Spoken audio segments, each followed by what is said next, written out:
Então eu convido a todos que estão nos ouvindo, né, que também possam se integrar a esse pensamento coletivo de união fraterna, que possamos, unidos em pensamentos, buscar assim aquele contato amigo com os nossos mentores, com a espiritualidade amiga que sempre presente em nossas vidas, colaboram para que a gente possa cumprir com os nossos objetivos e que a gente possa, quiçá, alcançar todos aqueles que neste momento buscam pela informação. Vamos assim agradecendo a oportunidade deste dia, deste momento, desta hora. Obrigado, Senhor, pela vida, pela oportunidade que tivemos até aqui, que possamos assim estar amparados, fortalecidos, inspirados pelos teus conhecimentos, pela tua luz, Senhor. Em agradecimento e reconhecimento, pedindo para que possamos permanecer unidos durante o decorrer desse ano que se inicia, que possamos ter paz, fraternidade, amor, união. Em reconhecimento e agradecimento, vamos elevar os nossos pensamentos e dizermos: Pai, Pai nosso que estás nos céus, santificado seja teu santo e amado nome. Venha a nós o teu reino, seja feita a tua vontade, assim na terra como em todo o teu universo. O pão nosso de cada dia dá-nos hoje, perdoai, Senhor, as nossas dívidas, assim como nós perdoamos a todos aqueles que nos são ofensores. E não nos deixeis cair em tentações, mas livra-nos, Senhor, de todo mal. Que assim seja. Graças a Deus e graças a Jesus. Amém. As parábolas não são novas, elas já tinham lá no Velho Testamento também. É que muitos naquela época, muitos preletores, né, os mestres, eles se utilizavam desse recurso para poder, de certa forma, trazer aquele conhecimento. E Jesus acabou se abeberando disso, né? Ele trouxe de algumas tribos da Judéia e tal, e claro que na voz dele, na palavra dele, na força da mensagem que Jesus trazia naquele momento, ela tomou uma dimensão extremamente cósmica, né? E que até hoje repercute, reverbera na alma de todos aqueles que querem realmente conhecer o reino de Deus, querem se aventurar por esse conhecimento, né? Querem, de certa forma, se integrar com essa unidade cósmica para que possa conhecer a verdade. Na realidade, foi um recurso de que Jesus se utilizou, porque dada a complexidade de tudo aquele conhecimento que ele trazia, seria difícil, é como se ele fosse alguém que fosse ensinar informática para os índios lá do Yanomamis, né, lá na Amazônia. Então ele tinha que usar de um recurso que pudesse falar abertamente com crianças, com idosos, com ignorantes, com pessoas ainda intempestivas, orgulhosas, que estavam ainda muito materializados. De repente, a notícia que que Jesus traz é extremamente nova e revolucionária.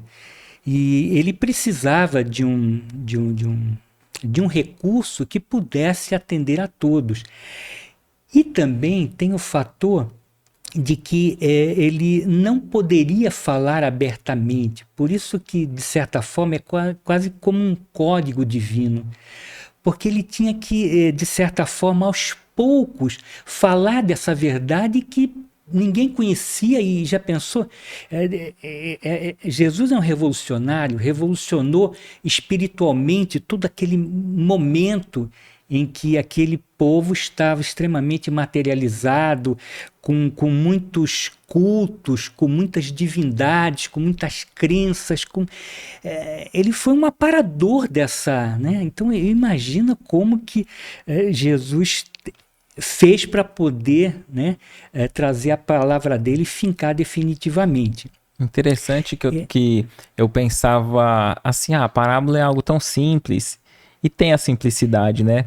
Mas eu vi um expositor falando que apesar da simplicidade da parábola, ela requer um esforço da nossa parte de extrair o máximo da compreensão, né? Então Jesus não trazia uma resposta pronta. Geralmente a pessoa indagava, ele respondia contando a parábola. Quer dizer, É, a gente tem que se esforçar para compreender, né? E a impressão que eu tenho é que quanto mais a gente avança, até intelectualmente e moralmente, a gente tem uma outra visão dentro da mesma parábola, né? exatamente, porque na realidade era como uma semente, e essa semente iria germinar no coração de quem estava preparado para obter aquela informação e de acordo com seu nível evolutivo. Então, quando a gente fala para os nossos filhos, para os nossos netos, a mamãe está grávida porque foi uma sementinha que colocou ali, né? Por trás dessa sementinha, quantas informações tem, né? Sim. Para um médico, para um avô, para o pai, para um irmão, para um desconhecido, né? Tem diversas informações ali. Então, é o que ele fez. E, na realidade, é muito interessante, no capítulo 22 do livro do Ramatiz, O Sublime Peregrino, é muito interessante. Eu fico imaginando Jesus junto com aquele pessoal de todos os níveis, de todo. É muito interessante a maneira como ele articulava tudo isso. Tem uma passagem naquela série de Chosen que eu achei muito interessante. Quando ele foi para um determinado lugar, que eu não me recordo agora, que os discípulos falavam, mestre, não vai lá, é perigoso, que não sei o quê. Ele falou, não, vamos lá e tudo bem. Quando ele chegou, vieram várias tribos e tal, todo mundo já querendo, né? O que está fazendo aqui? Tal. Aí ele pediu para todos sentarem, que vamos desarmar. Vamos conversar sobre outras coisas. Nós não viemos aqui guerrear. Então é uma passagem tão linda. Jesus estava tão integrado. Quando os discípulos iam preparar, né, o monte onde ele ia fazer suas pregações, a pedra, ele ia vagarosamente pelas flores, ele não pisava na relva, ele tinha um carinho com os bichinhos silvestres ali que passavam, ele estava tão integrado com a natureza, e sempre as suas dissertações, sempre as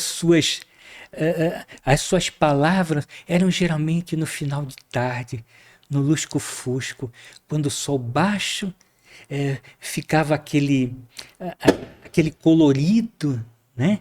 E as pessoas mais serenas, mais tranquilas, sem aquele calor, sentadas na relva, era um momento de magia.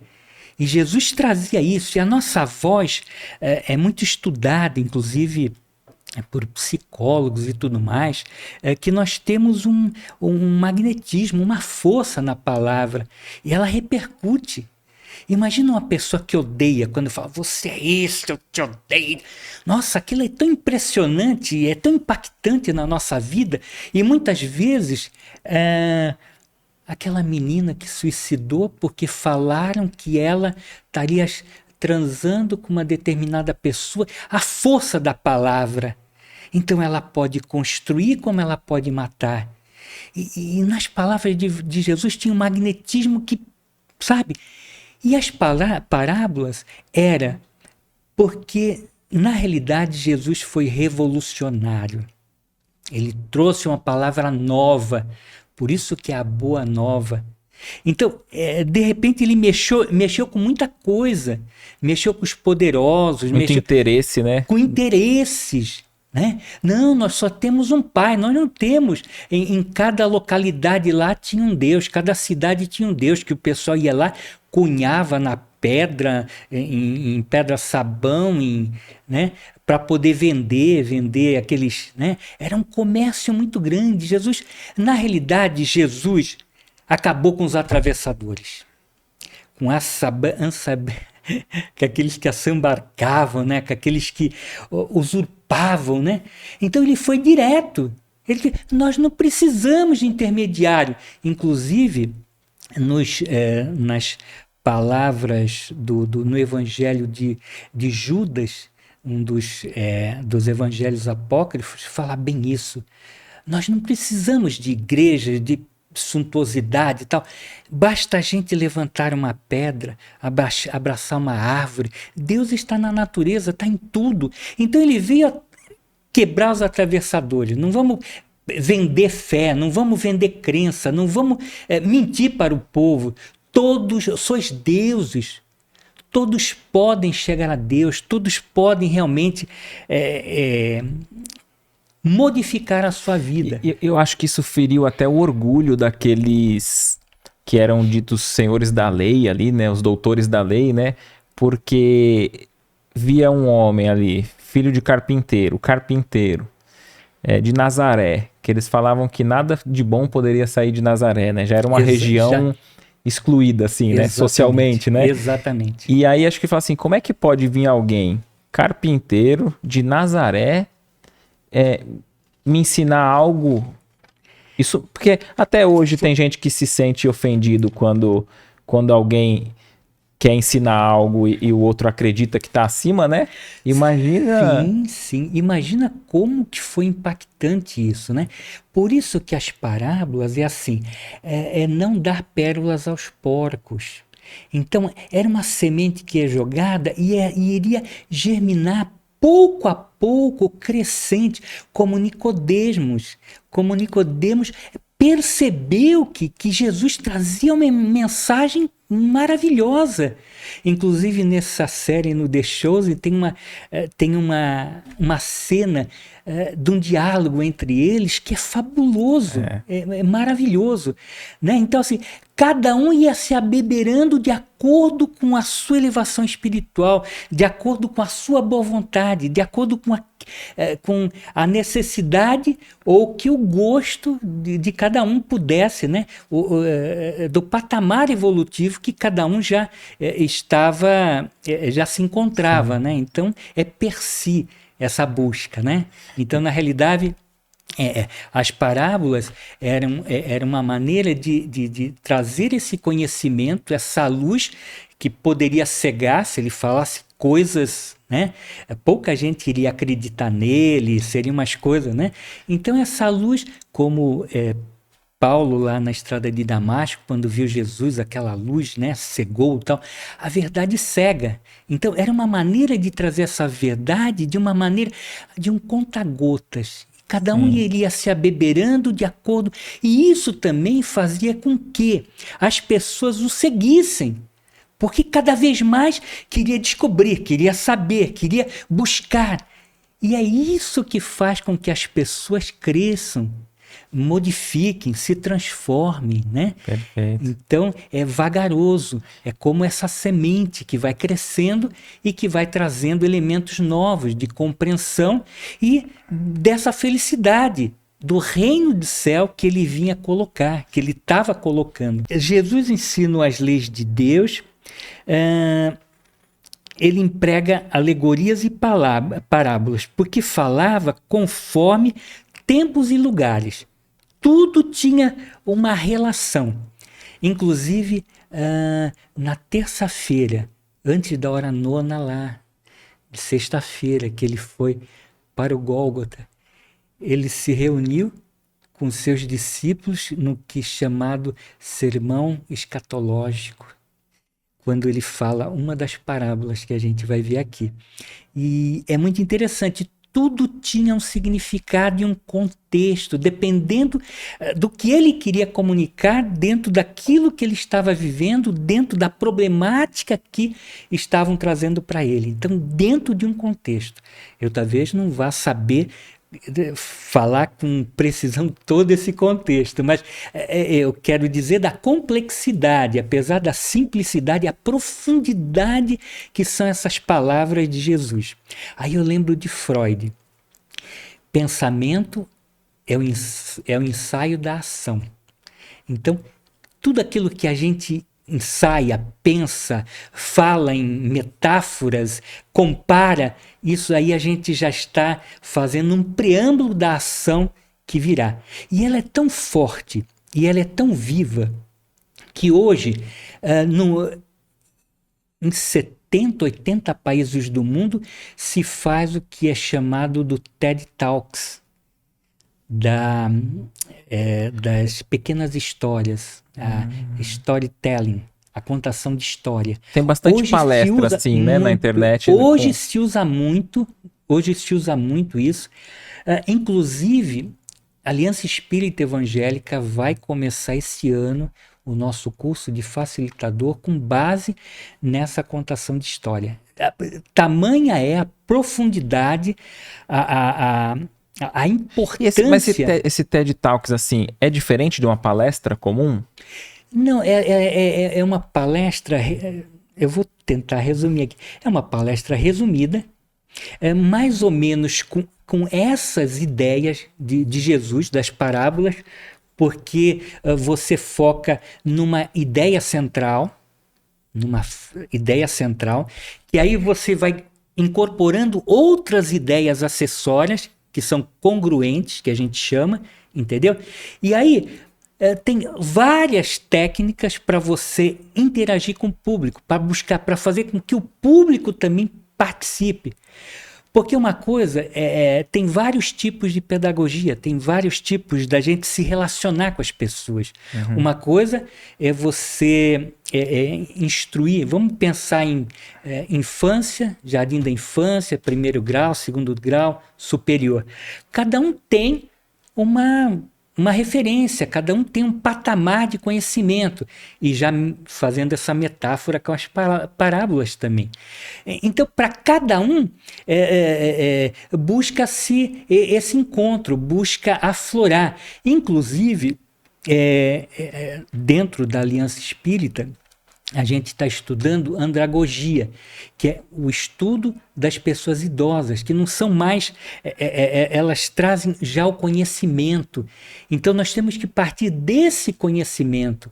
Não é grandes coisas mirabolosas ou racionais, tal. A pessoa mais idosa, que já tem um conhecimento, ela se relaciona de forma afetiva. É interessante. Então, o ensinamento passa a ser uma troca. Porque no TED Talks, o objetivo é realmente trocar, é fazer com que a pessoa traga elementos dela e também me preencha. Haja essa contrapartida. E aí tem uma série de... a gente estuda a força da narrativa, a gente estuda os elementos, as ferramentas, inclusive da mídia, que a gente pode utilizar, como a gente se portar dentro dessa relação. E eu vejo uma semelhança muito, eles, de certa forma, se abeberando da mensagem de Jesus, da maneira simples como ele trouxe. Então, tirar é o que a gente chama de aula invertida, tirar aquela ideia da posição professoral. Eu sei, eu falo, não. Eu vou, eu cavoco, eu trago, eu motivo.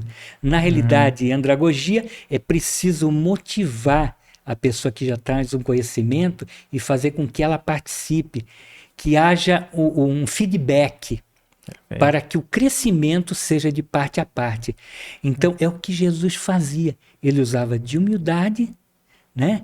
E fazia com que as pessoas pudessem refletir. Ele não se colocava num pedestal.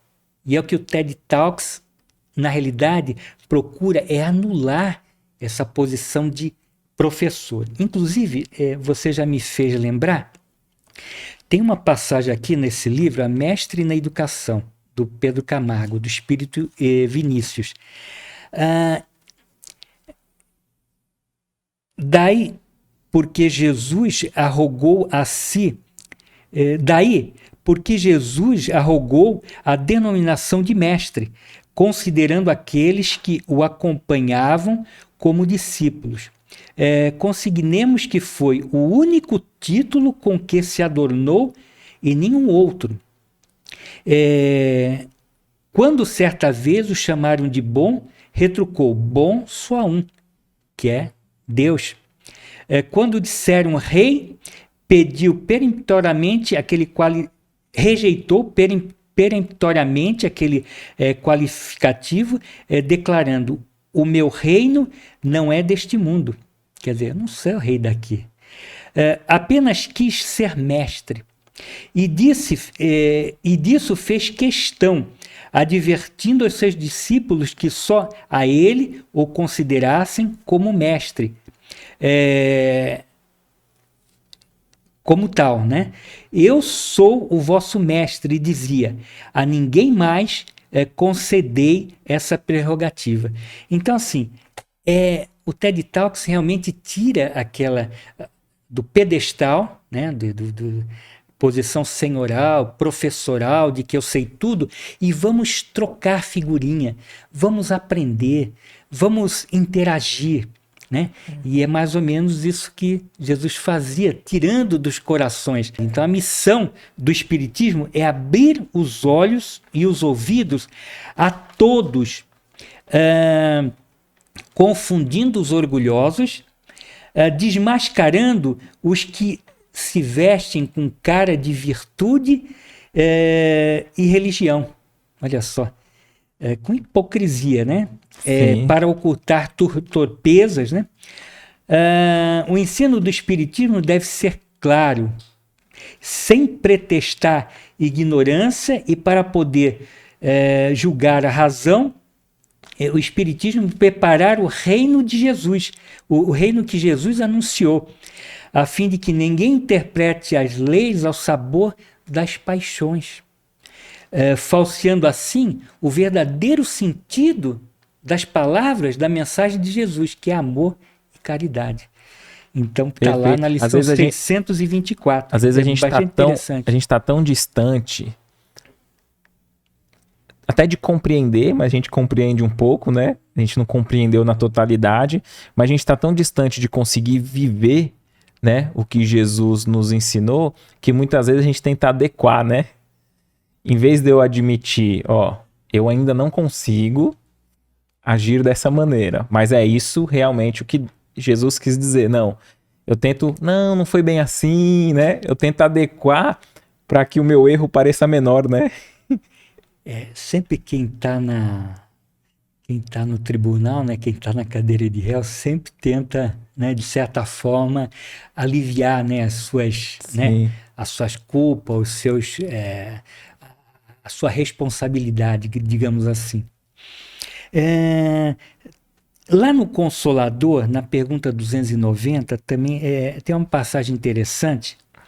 Podemos entender as palavras de Jesus, a expressão fenomênica das palavras, guardando a eterna vibração dos seus sentimentos naquele ensino, né, das parábolas. As parábolas, então, são sementes divinas que desabrochariam mais tarde como árvores de misericórdia e sabedoria para a humanidade.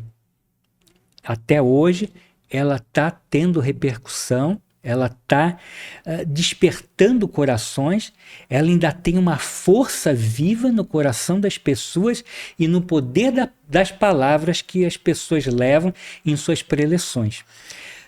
Tanto essa força é tão descomunal que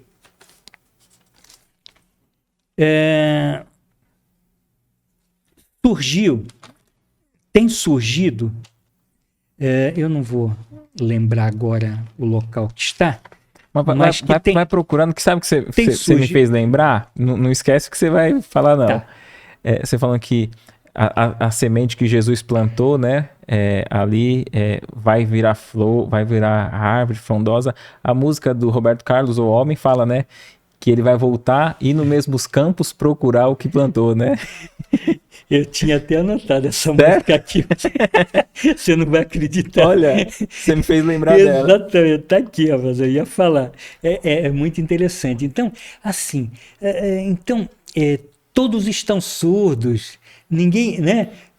Muita gente se esqueceu que a verdade não mudou. Quando a paz foi ensinada, muita gente diz, mas meu amigo, volte logo, vem.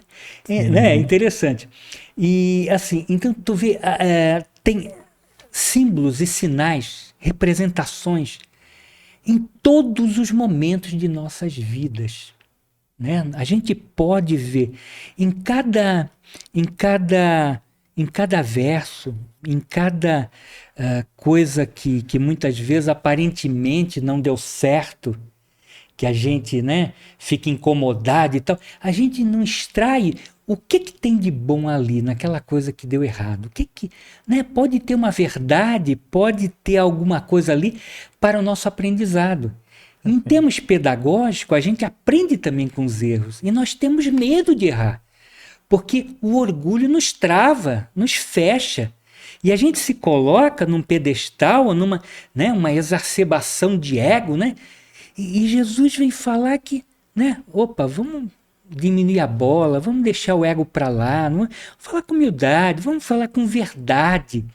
E é isso que ele queria. E muitas vezes a gente, né, numa música, numa poesia, num papo com alguém, né, a gente Uhum. tem que estar aberto que ali tem uma verdade, mesmo sendo alguma coisa que nos incomoda. Né? Sim.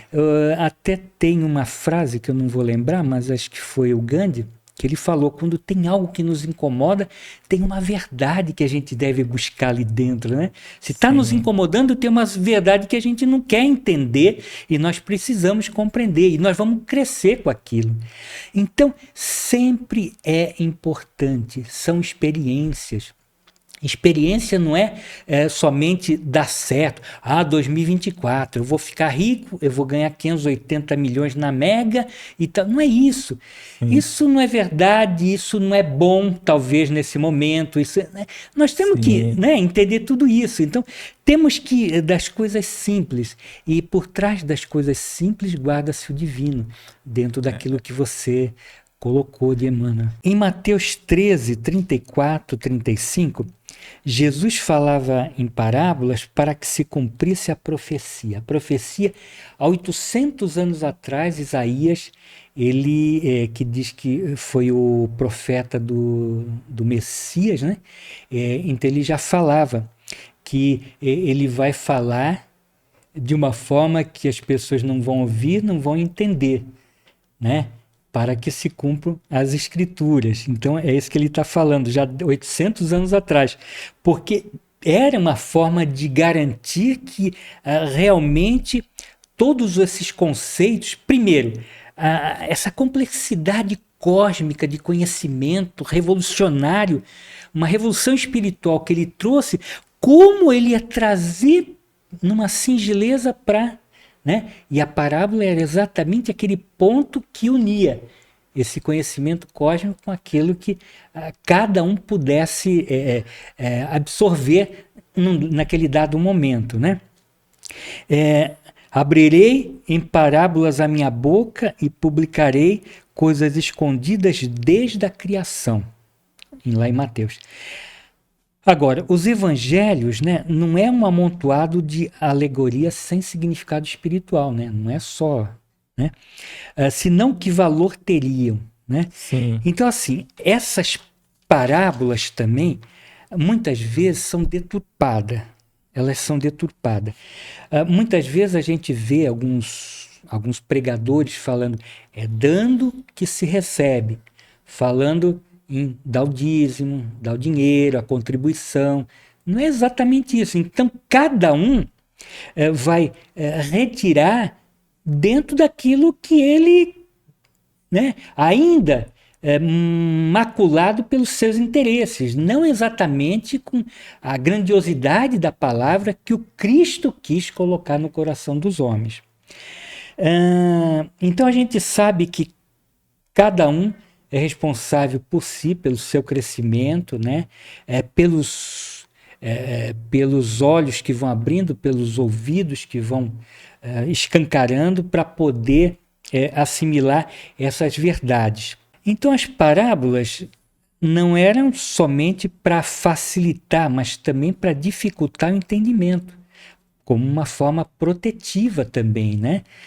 Porque não falavam que, poxa, ele veio modificar a lei de Moisés, a Torá, ele, né? O cara tá falando cada coisa e tal.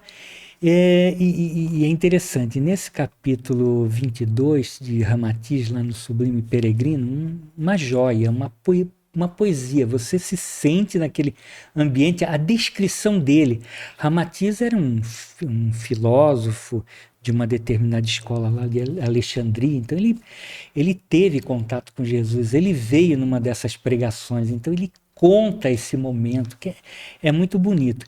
E aí, quando ele volta para Alexandria, ele fala, nossa, apesar da aparente insignificância de Jesus, com aquele chale, punha aquele chale na cabeça por conta do sol, né, tal, roupas simples, né, ou descalço, ou então com aquelas alpargatas lá que eles usavam, tal, foi o maior revolucionário espiritual, foi a pessoa que, nossa, ele descreve com maestria, sabe? É bem bacana.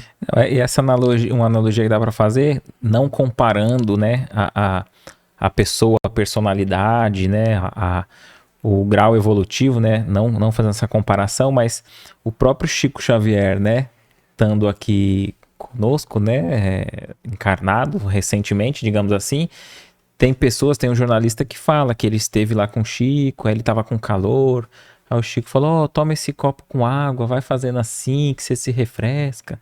E aí ele falou que o Chico passou a mão assim, ele olhou, viu o copo meio borbulhar e tal, mas ele esteve ali com o Chico e ele não se deu conta da grandiosidade. E ele só depois, recentemente, ele contando que ele falou assim, hoje eu vejo que ele foi a maior pessoa que eu estive contato, que ele teve contato, né? Então, assim, o maior ser humano que eu tive contato era aquele, né? Então, assim, às vezes a pessoa via o Chico ali, com aquelas roupas fora de medida, humilde, não, né? Orgulho, a gente já julga, a gente tem vergonha, a gente, né? É muito interessante. A gente não desce do pedestal, né? A gente vê de uma forma social, né? A gente não vê a profundidade do espírito, né? Você me fez lembrar uma época também que Chico Xavier estava, eu vi poucos comentários tal de que ele saía durante a noite, ele ia entregar comida debaixo das pontes lá, né, tal. E aí teve um dia que ele não tinha o que entregar. Aí ele falou, nossa, mas o que eu faço? Ele ficou angustiado, né? Aí ele estava angustiado, aí apareceu Bezerra. Aí Bezerra falou, Chico, enche as garrafas de água, eu vou benzer e você leva peixe. Mas água? Água. E aí foi o que ele fez. Ele benzeu, aí o Chico levou, aí o Chico, chateado, né, reuniu todo o pessoal lá, debaixo da ponte.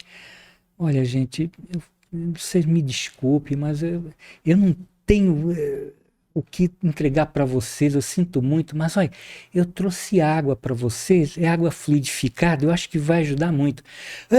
Pô, Chico, água, pô. Aí, principalmente os homens, né? Não sei o que, pô, cara, meu filho, como é que vai ficar? Nossa, ele ficou, ele não sabia o que fazer.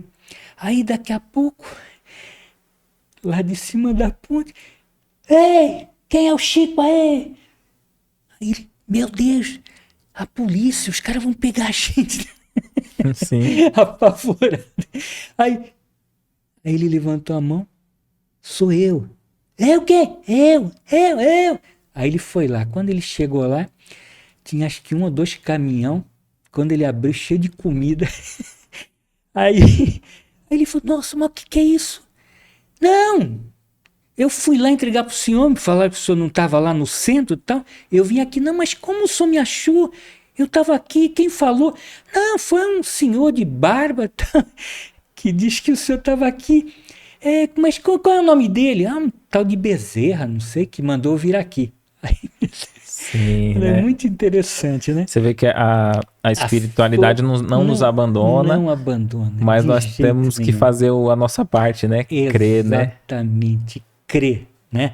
Então, como você falou desse despertar, você vê aquelas pessoas que estavam sendo abençoadas pela comida e na falta não tiveram, né, condescendência, o carinho de Sim. ver o esforço. Então, cada um vai reagir de uma forma. Então, é assim, é como as parábolas, né, essas sementes que são lançadas, cada um vai trazer o conhecimento, né? Muitos vão de certa forma, vão sujar com tudo aquilo que ainda possuem de gravidade, né? De, de coisas pecaminosas que ainda vive, de julgamentos, de maus pensamentos e tal. E, de certa forma, a semente ela vai demorar um pouquinho muito mais para vingar, né? E é Então, tudo é interessante, tempo. e é interessante que o espiritismo com a reencarnação, ele amplia esse tempo, né? Porque se a gente tem uma visão de uma única existência, Exatamente. às vezes parece que, mas eu já fiz muito mal, Deus vai me julgar, Exatamente. eu vou para um castigo eterno, né? Exato. E aí o espiritismo trazendo a compreensão ali da reencarnação, lei de causa e efeito, né? Eu me recordo que o próprio Emmanuel, no livro Há 2000 Anos, descreve, né? Que ele era um senador orgulhoso e ele teve com Jesus, mas não aceitou ele naquele momento, né? Uhum. E você vê que não se encerrou ali as possibilidades, né? Exatamente. Hoje o espírito que ele é, né? O tanto de notícias e instruções que ele nos trouxe através do Chico, né? Exatamente. Ele teve com o processo de Jesus nas mãos, né? Várias acusações, sedição, revolta, uma série de coisas, né? Teve nas mãos para poder decidir, né? Mas aí quando a Flavinha precisou, ele procurou ajuda, né? E o mestre Que era a filha salvou. dele, né? É a filha dele, né? Muito interessante. E assim,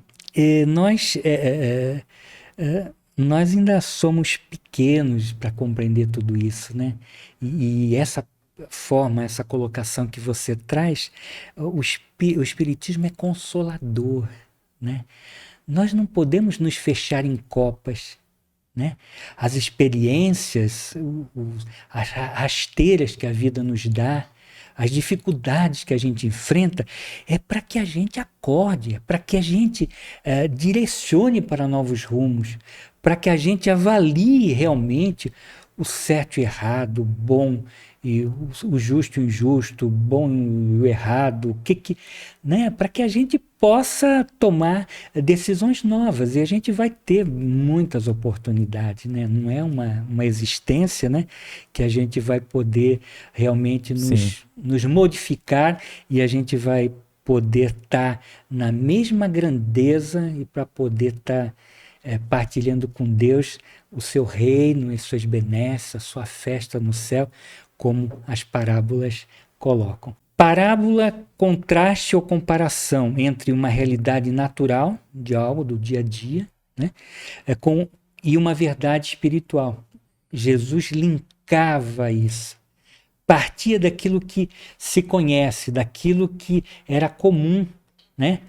Uma árvore, um rio, um peixe, Um pastor de pastor de ovelha, ovelha, uma ovelha, né? plantação. Uma plantação, exatamente, de coisas que conhecia. E é interessante, se a gente observar, muitos recursos pedagógicos utilizam isso. O método Paulo Freire, aquela que criou aquela cartilha, O Caminho Suave, em 1934, aqui em São Paulo, que a ideia dela era normalista, que chamava na época, para se tornar professora. Aí até hoje tem essa cartilha, e ela é muito usada, associava Mas imagens... não é Anne Frank? Não, Anne Frank não. A Anália Franco? Não, Não. não. Bom, eu tenho aqui, mas não vou Não, procurar. o Anne Frank é Não, da. não. depois Que a Anália lembro. Franco foi uma educadora, fundou um monte de escola, tudo, né? Também, sim, claro. Mas enfim, Ela, aí... bom, bom, não vou procurar agora aqui. Mas, de certa forma, aí ela... Partia da realidade do público. A ideia dela era acabar o analfabetismo no Brasil, isso em 1934. Muito interessante. Aí ela criou essa cartilha associando Zabumba, a letra Z, Zabumba, a letra E, elefante, aí tinha um elefante e tal, alguma coisa assim, entendeu? Para a criança associar a imagem, né? Então era mais ou menos assim. E Jesus também, na realidade, não tinha recursos tecnológicos, né? Não tinha pintura, não tinha mídia, não tinha. A palavra dele, a mão, toda a insinuação, é como se tivesse uma imagem formando para as pessoas, sabe? É muito interessante e riquíssimo. Bom, as parábolas é basicamente transformar uma lição ética, um comportamento, um modo de ser, caráter, a natureza, a índole, né? Através de uma prosa metafórica, uma comparação, de uma linguagem simbólica, transmitindo sabedoria.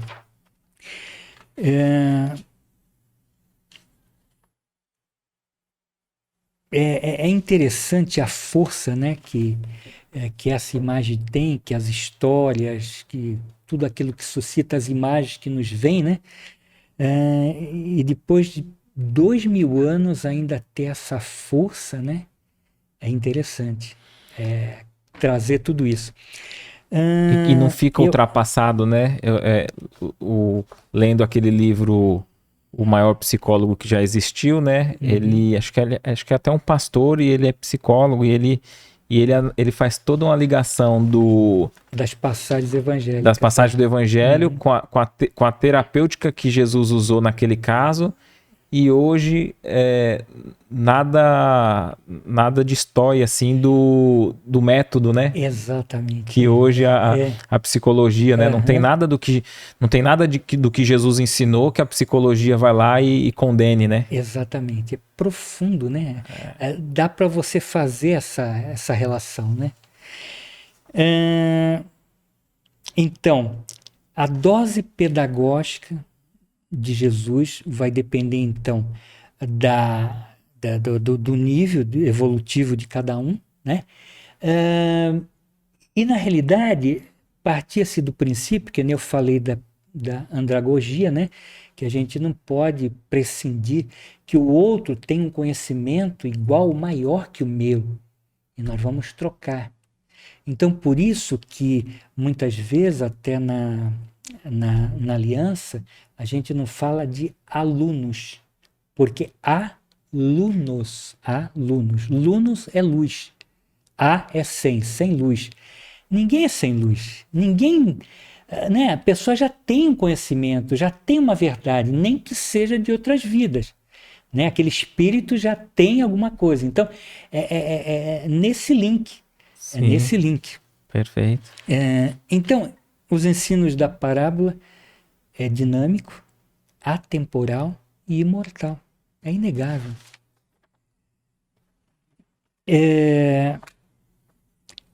Em educação, se fala, tem educares e educeres. Educares é levantar, fazer crescer, germinar e tal. Educeres é retirar do coração, retirar a compreensão, tirar de dentro daquilo, aflorar, né? Promover o surgimento de dentro. Então é isso que Jesus falava. Aí já é um método do Pestalozzi, né? Pestalozzi é muito nisso. Exatamente, né? de tirar de dentro, né?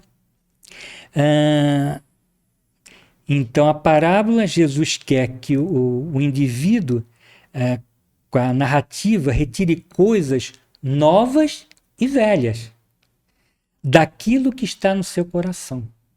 Eu só posso conhecer, né, ou visualizar aquilo que eu tiro de mim, que eu coloco longe, para eu poder perceber, entender, né, aquilo que eu vivo, a compreensão que eu trago, para eu poder intensificar as coisas que são boas e que fiquem, e que elas cresçam dentro de mim, e eliminar, porventura, as ervas daninhas que eu estou permitindo, né, que elas cresçam dentro de mim e me atrapalhem no meu processo evolutivo. E não tem como o outro tirar, né? Exatamente. Porque não a é responsabilidade é nossa. E não tem efeito, né? Quem não estava discutindo com a esposa e falou umas verdades, só piorou, né? Ou conosco, né? Que alguém falou, você é orgulhoso, você é egoísta. A gente nunca para no meio da discussão. Verdade, que bom que você falou. Vou rever isso, né? A gente tem que reconhecer e nós mesmos retirar, né? Senão volta, né? Exatamente. A gente, o orgulho é uma carapaça, é uma noja. A gente se tranca e a gente pode ser até uma verdade, pode ser até alguma coisa que seja extremamente importante num dado momento, mas a gente acaba desconsiderando. Jesus trazia as parábolas para nossa compreensão prática. Ele materializava o ensino. É bastante interessante.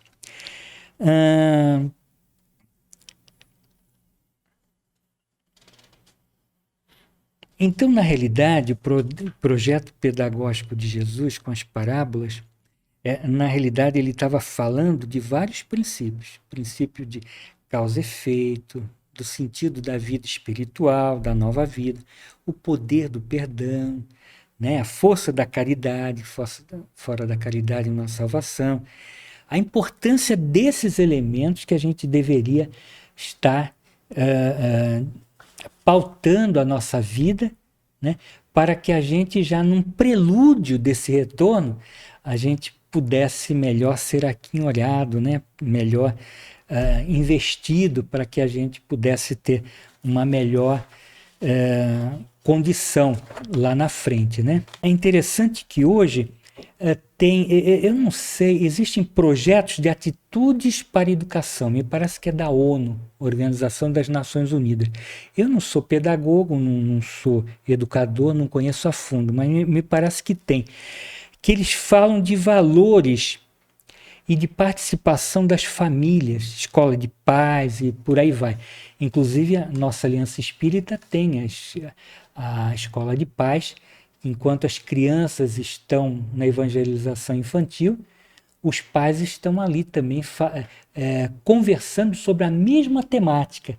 Sim. Para que haja, inclusive, motivação para que em casa surta esse diálogo, esse encontro entre né, haja uma reflexão muito maior, né? Então eles começaram a ver que as parábolas é uma ferramenta pedagógica extremamente interessante. E eles estão aproveitando a sala de aula como um espaço de interdisciplinaridade, entendeu? Falar de valores, de atitudes, né? De uma forma religiosa, né? Falar só de moral, de ética, de comportamento, né? E eles viram que, na realidade, a participação dos pais, quando os pais fazem o lanchinho da criança, coloca a aguinha, faz o dever de casa e tudo mais, participa da vida da criança, ela tem um desempenho muito melhor, muito maior. Ela se sente acolhida, protegida, amparada, há uma reflexão muito maior, há uma motivação muito maior. Tem até um ditado africano que fala: você leva a aldeia inteira para educar uma criança. É interessante, né? Então, todos pela educação, né? Isso não é só uma pessoa que educa, mas tudo aquilo que ela vive, todas as circunstâncias pelas quais ela... Toda a sociedade que tem contato com ela é responsável, né? Então, a nossa terra é a escola fundamental de todos os credos, de religiões diferentes, né?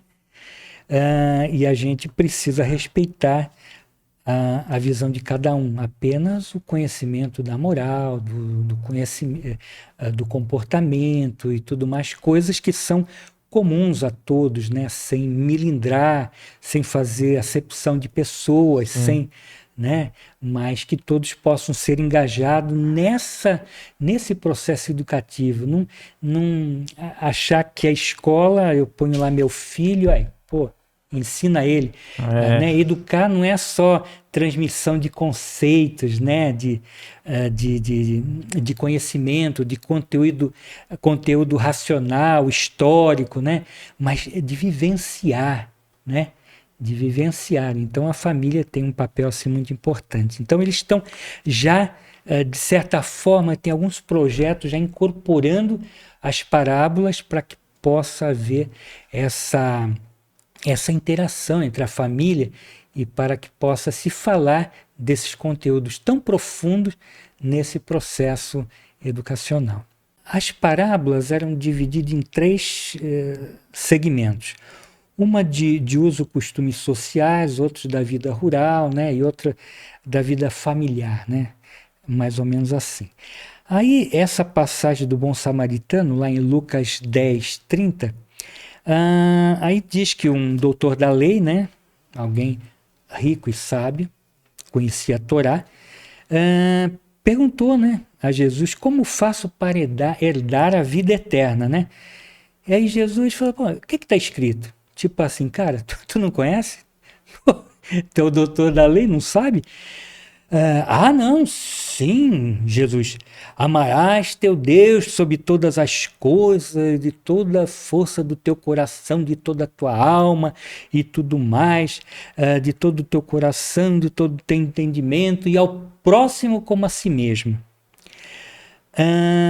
Então, Jesus falou, faz isso e viverá a vida eterna. Aí ele pergunta, mas Jesus, quem é o meu próximo? Aí é que Jesus entra com a parábola para poder já ilustrar. E aí já é interessante que Jesus já via além, né? Ele é um homem de conhecimento, mas de pouca ação, né? Às vezes a gente para só no conhecimento, né? Então Jesus falou assim, você já, nessa passagem, quer dizer, Jesus já diz assim, você já sabe o que tem que ser feito. Porque Jesus fez ele próprio falar, né? Exato. Sabe, mas não pratica. Esse aqui é o fundamento. Quem é meu próximo? Aí Jesus, olha, tinha um homem que desceu de Jerusalém a Jericó e foi assaltado e agredido. Sim, perfeito. E aí passou um sacerdote e atravessou, eu ia falar rua, mas o caminho, né? Sim. Desviou dele ali, né? Passou um levita e também foi embora. Também levita da Leviatã, também era lá do clero, né? Passou um samaritano e aí teve compaixão dele. Tratou suas feridas com vinho, azeite, colocou em cima do seu animal e levou até uma hospedaria. No dia seguinte, deu 2 denários ao senhor para cuidar dele, né? 2 denários. Denário, denire, dinheiro. Surgiu a palavra etimológica dinheiro, hoje. 2 denários. Se gastasse mais, ele, na volta, ele pagaria. Quem é o próximo daquele coitado ferido? Perguntou para o doutor da lei. Ora, Jesus, aquele que usou de misericórdia. Então, vai e faz o mesmo. Pratica. Né? Isso que ele queria dizer. Então, toda a doutrina de Jesus é baseada na exaltação da humildade e na humilhação do orgulho. Tudo base é isso. Então lá os samaritanos, como muito bem você pontuou, né, eram realmente excluídos, né? heréticos, rejeitados pelo clero, né? E na realidade foi ele quem Jesus exatamente colocou como exemplo ali, né? Para poder, né? Que ninguém aceitava, não concordava, e de repente é aquele, não tem grande conhecimento, não é? Vocês criticam, são rejeitados e tudo mais, mas ele praticou. Ele faz a vontade de Deus. Ele realmente, né? Perfeito. É bem interessante. Aí, Jesus disse ao doutor da lei, o farisaico, né, doutor da lei, conhecia a Torá. Em verdade, as meretrizes dos pecadores vos precederão no reino dos céus. Ele falou, nossa senhora, tapa na cara, né? Porque ele conhecia as palavras de amor, de toda a força, de todo o coração, mas não cumpria com os deveres para com o próximo. E ele exemplificou. E na realidade, aquele doutor da lei poderia estar implícito, né, nessa historinha daquele clérigo, daquele que acabou se afastando e nada fez, né? O amor do sacerdote e do levita, quando viu aquele homem caído, é um amor egoísta. Não entendiam o sentimento, não eram movidos pela compaixão. Tinham conhecimento racional da lei, mas não viviam, não tinham sentimentos que ligavam ao outro. Tem aquela passagem linda de Paulo de Tarso. Eu posso, ainda que os símbolos toquem... Coríntios 13. Coríntios 13. Se não tiver amor, não tiver caridade, né, sou como... Né, sino, né? Sino que apenas... É muito interessante. Bonito demais essa passagem. Bonito. Eu vi um vídeo do Cid Moreira, né? Tem uma passagem dele no Altas Horas falando, é bonito, muito bonito. Eu não vou saber agora, mas quem quiser procurar, você já sim. pontuou, né?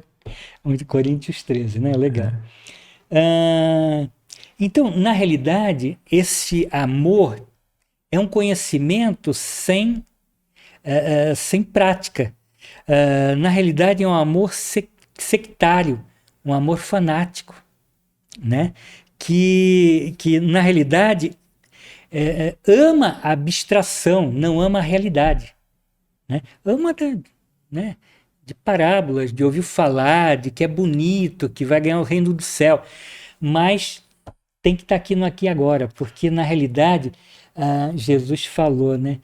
Se deres de comer, de beber, de vestir a todos aqueles mendigos que estará fazendo a mim. Isso é tão forte. Sim. Né? Porque às vezes a gente quer fazer o bem por interesse, né? Aí é o que acho vaidade, que entra a outra parábola, outro ensino que Jesus diz, né?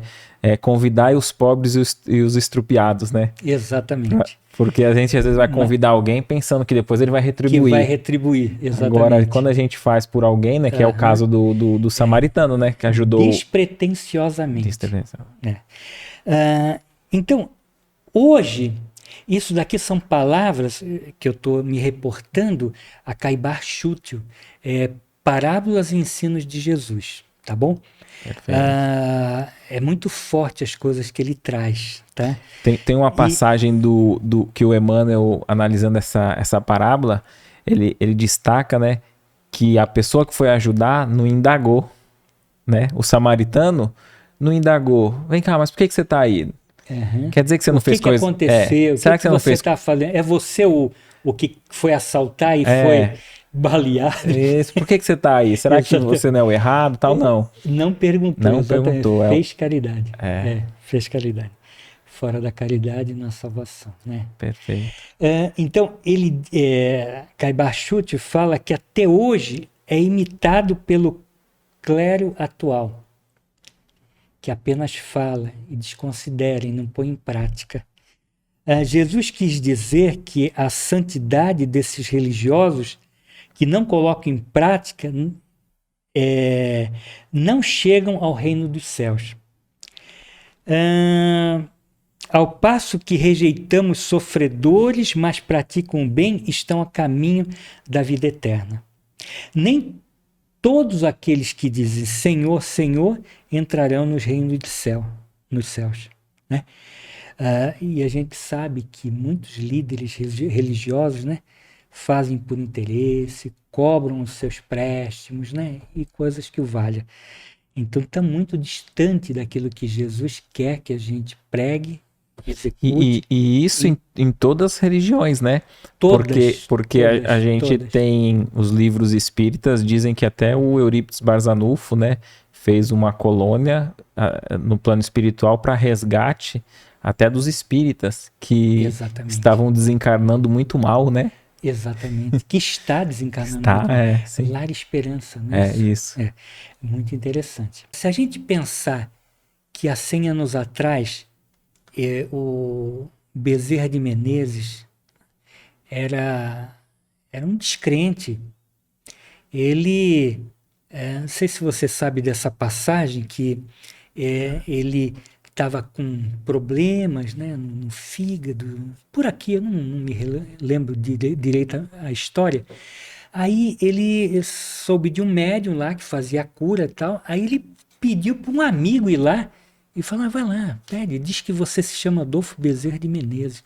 Aí ele foi lá, aí o médium falou lá, olha, você fala pro seu amigo que o problema dele é esse, para ele tomar tal e tal coisa. Aí ele foi lá. Não conhecia essa. Não conhecia, aí ele foi lá, ele era descrente, olha, 100 anos.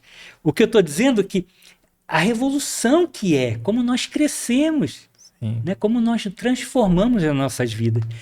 E aí, a partir dali, ele começou a falar, pô, caramba, tem alguma coisa aí e tal.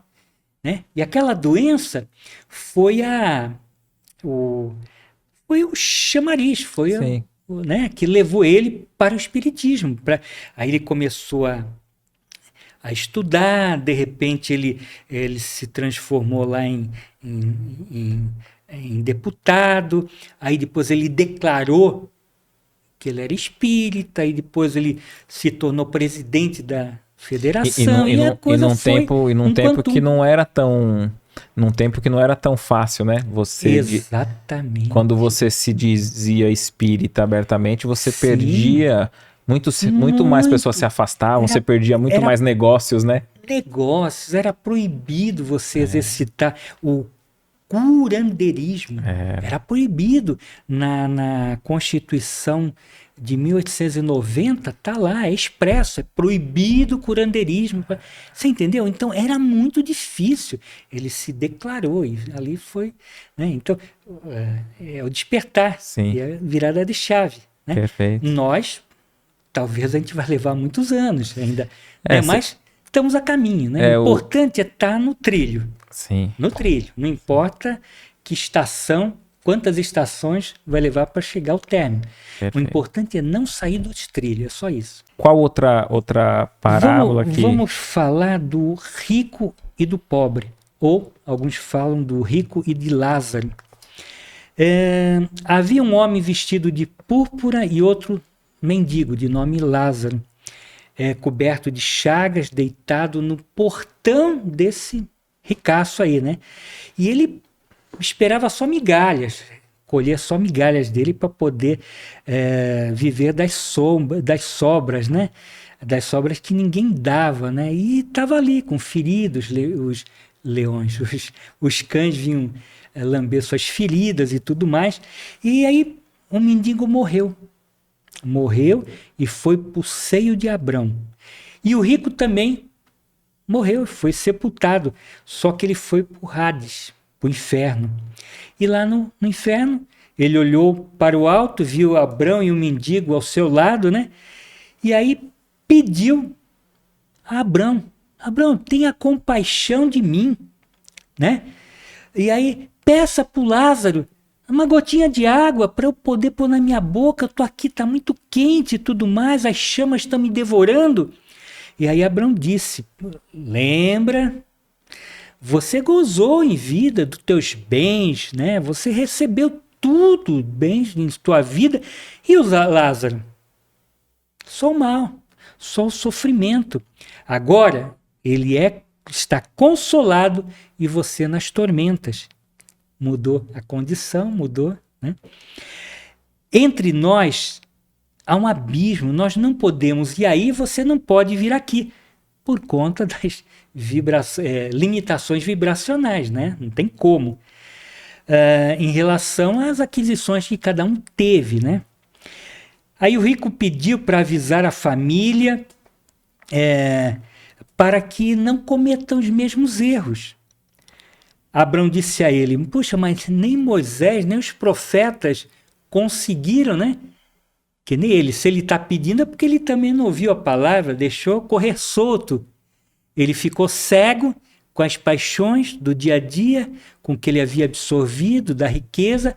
Ele não teve um olhar, né? Ele se achou indestrutível, né? Como se nunca fosse morrer, né?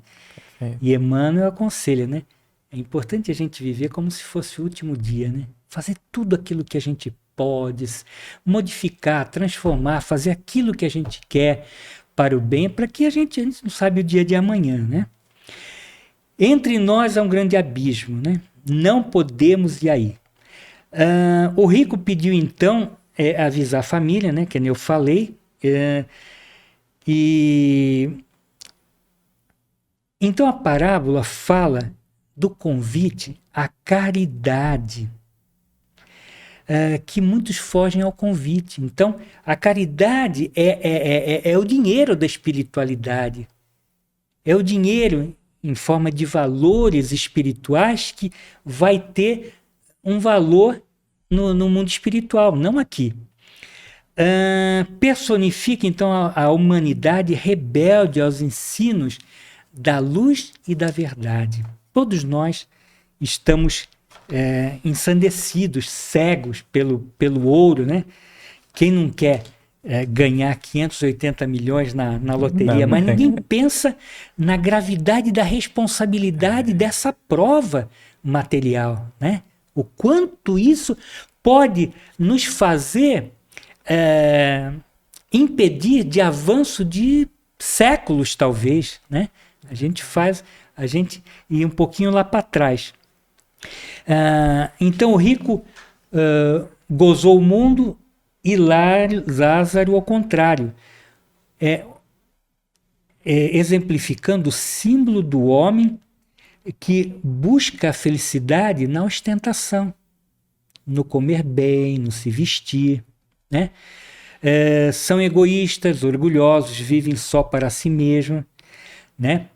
Usam da soberba, né? Então não vem nada além dos bens materiais, né? E acaba matando os sentimentos afetivos, né? Acaba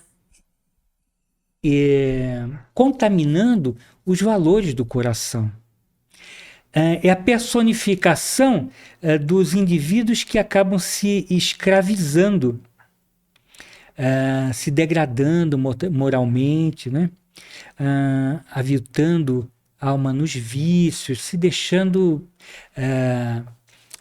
levar pelas paixões mundanas, né? Pelo aquilo que ai caramba, tem um espírito que ele fala do Maia, né? Das paixões dos homens.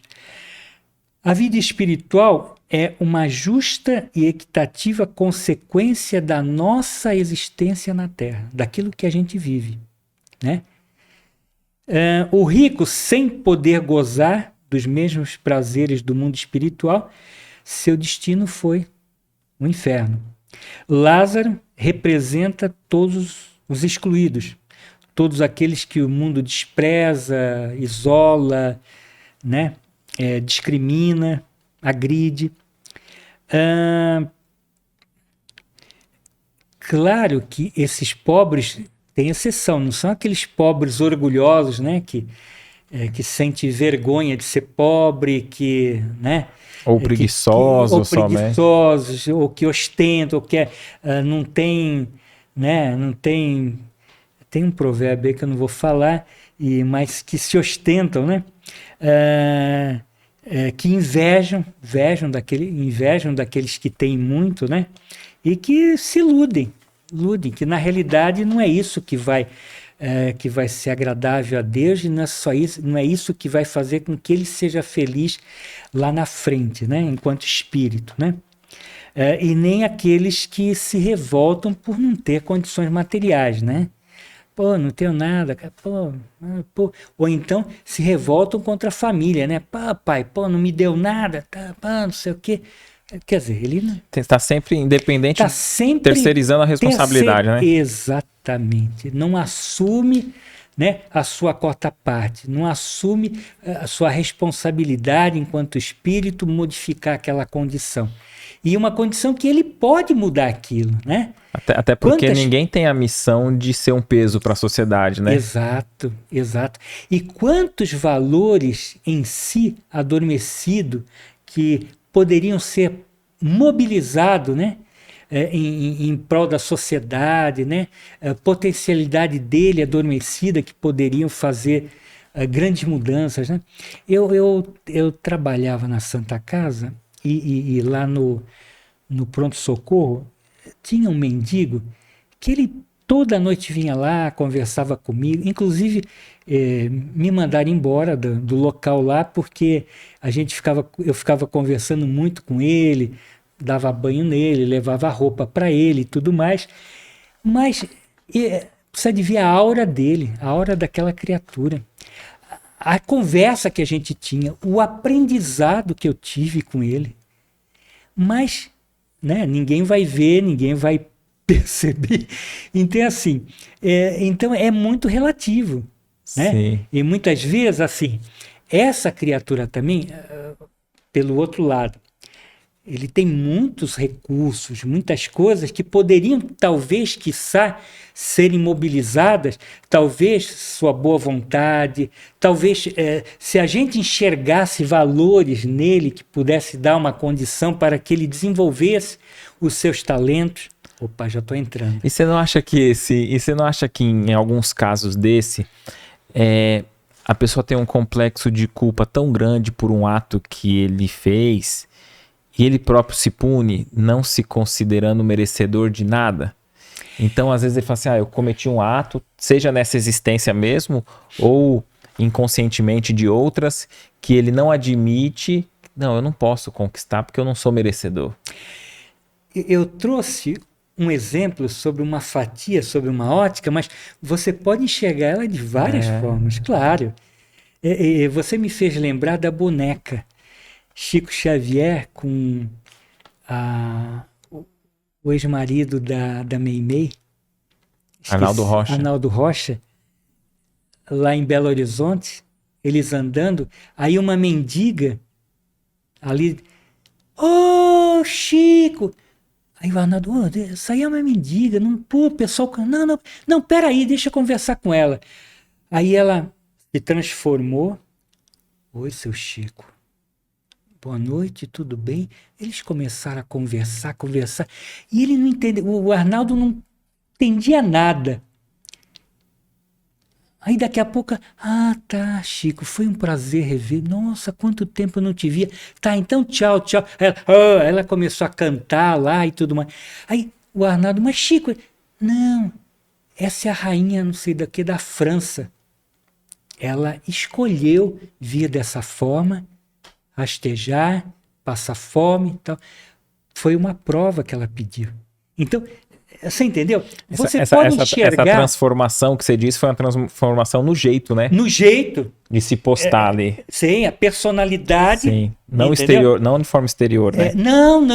Sim, bem lembrado, claro. Perfeito. Ela incorporou a personalidade que ela havia vivido e que ela tinha exatamente feito isso que esse rico abusou de todas as benesses e tal, e acabou, e ela estava, né, numa condição, ela pediu para vir daquele jeito. Então, assim, tem vários olhares, a gente não pode ficar num olhar. Pode sim, por culpa, pode ser uma prova que ela pediu, por expiação, por abre aspas, vagabundagem, entendeu? Tem um talento e que porque a gente tem uma visão de Deus punitivo, né? Por mais que a gente estude, veja a doutrina espírita nos apresenta um Deus amoroso, justo, bondoso. Ainda tá a gente está muito forte, nessa punição, né? Ah, não, eu não mereço, eu tenho que me punir. Porque a gente tira a nossa responsabilidade, né? A hora que a gente olhar que nós somos artífices do nosso destino, né, a gente vai ver com outros olhos, né? Não se culpar pelas coisas que aconteceu e acreditar nas coisas que poderão vir. Que eu posso dar sentido, né? Só eu posso. Então é como eu falei, nos trilhos. Eu me colocar nos trilhos já é um bom começo. E você falando da riqueza, o importante é utilizar, né, o recurso. A gente pode ampliar essa análise do recurso não só por dinheiro, né? Porque muitas pessoas têm saberes, têm dons, né? Então, vamos dizer, a parábola dos talentos. Eu acredito, né? Falar. Então, vamos dizer, o talento acho que era um dinheiro da época, né? Isso. Mas também 59 quilos de ouro. Então, mas a gente também pode... 10 talentos significava 15, 20 anos um jornaleiro passar a vida... Jornaleiro é aquele que tinha uma tarefa diária, sim, né? Sim. Era um chapa no caminhoneiro, era um freelancer, né? Então era assim, 15, 20 anos de... É interessante, né? Então era muita grana. Era muita grana. Muita grana. E o talento pode ser também, a gente pode trazer o talento de cada um. Dons de cada um. Os dons de cada um. E esses dons de cada um é interessante. Na própria família, já que você entrou nessa seara, nós vamos para lá, voltamos para cá. Não, fica à vontade. Eu acho que eu já dei esse exemplo numa outra ocasião, mas me fez lembrar. Muitas vezes nós, pais, dentro da família, a gente cerceia essa liberdade, esses dons que os filhos têm. A gente quer dar direcionamento e muitas vezes não é aquilo que ele busca, não é aquele que ele está talhado para vivenciar. E os talentos que nós trazemos têm a ver com a espiritualidade, com aquilo que tudo que nos permite fazer experiência nesse mundo das formas. E a gente, muitas vezes, acaba desvirtuando isso. Então, é interessante. Então, nós temos que deixar que esses talentos possam ser aflorados na maneira que tem que ser, da forma que tem que ser, na hora que tem que ser, da forma como cada um possa estar, né, trazendo. Não a expectativa que eu crie, né, dos familiares, nas pessoas à minha volta, mas cada um por si. Perfeito. Vamos dar continuidade aqui no rico e no pobre.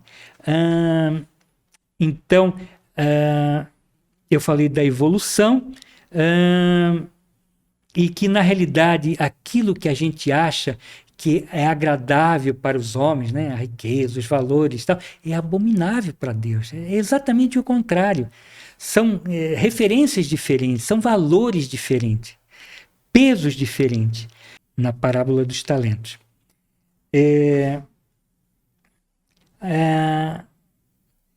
E aí, Jesus diz que um homem em viagem entrega a 2 servos seus bens. Ao primeiro entrega 5 talentos, ao segundo 2 e ao terceiro 1. Ao voltar da viagem, ajustou ao contas aquele que deixou 5 talentos, acabou fazendo mais 5, acabou crescendo, né? Multiplicando. E aí o Senhor falou, né? Se foste fiel no pouco, vou confiar em muito, né? Você foi, né? E entra para o gozo de Deus. Quem tinha 2 e multiplicou por mais 2, mesma coisa. E aquele que deixou 1, ele guardou e enterrou esse talento. E aí, quando foi prestar conta, mas Senhor, eu sei que o Senhor é ceféreo e ceifas onde não semeastes e recolhe onde não juntastes. E aí, aqui está o talento que você me deu. E aí, o Senhor falou, né? Nossa, que servo mau, preguiçoso, que não multiplicou os talentos, né? Que eu dei, que eu despojei a ele, né? E por que não multiplicou e me pagava com juros, né? Então, o primeiro 10 talentos é todo aquele que tem, terá em abundância. Os dons são os dons de Deus, são tudo aquilo que a gente traz como ensinamento, traz como valores espirituais, tudo aquilo que a gente pode ser útil em todos os momentos da vida, da sociedade, das experiências que a gente vive. Ao servo inútil será lançado nas trevas, será onde haverá choro e ranger de dentes. Deus fala então dos deveres materiais, moral e espiritual que a gente deve ter. Deus reparte. O homem que fez a viagem, que deixou os servos, é Deus, e que ele reparte por igual capacidade, né, proporcional à capacidade que cada um pode receber esses talentos, né, para poder exercitar, né? Então, a sabedoria, os dons espirituais, são os valores em dinheiro, são os bens da criação, tudo aquilo que pode dar suporte à experiência que aquela criatura vai viver naquela condição. O primeiro, então, foi esforçado, fez aumentar ao seu redor, o segundo também, e o terceiro foi egoísta, preguiçoso. Quando não dilapidam, conservam o recebido benefício próprio, mas não transforma ele. Para Deus não há privilégios e exclusões, né? Se cada um de nós tem consciência do que possui, dos deveres para os quais a gente veio aqui, né? A gente vai poder exercitar e trazer esses valores para que isso possa trazer um crescimento para o nosso espírito.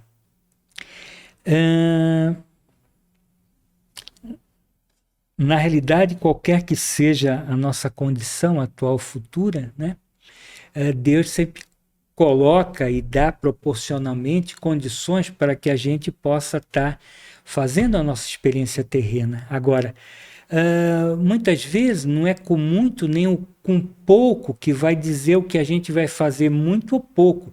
Às vezes com pouco a gente faz muito e com muito a gente não faz nada. Perfeito. Então, depende da condição que cada um, né, do despertar já espiritual, do entendimento que cada um tenha, né? Porque muitas vezes a verdadeira riqueza, então, como a gente viu na outra parábola, não está nos bens que a gente tem, mas na riqueza que a gente tem dentro e que a gente oferta ao próximo. Nesse caso ali que ele diz, né? Tem alguma tradução que coloca que ele diz que teve medo e enterrou, né?